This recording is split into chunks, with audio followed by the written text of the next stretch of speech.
Guys, may panibagong balita na naman guys sa Senado guys. Mukhang aalisan na ng upuan naman itong si Senador Soto guys. Yan ang balibalita guys na magkaroon na naman ng kulita guys. At ang aagaw sa kanyang upuan ay si Alan Peter Cayetano guys.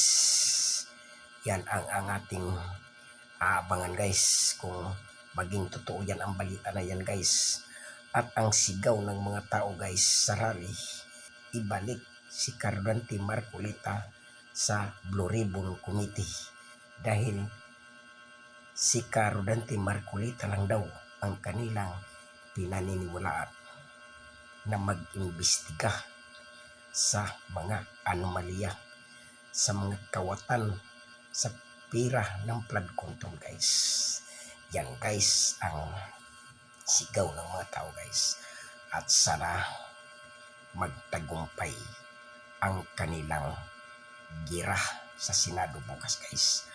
Ang kulita guys.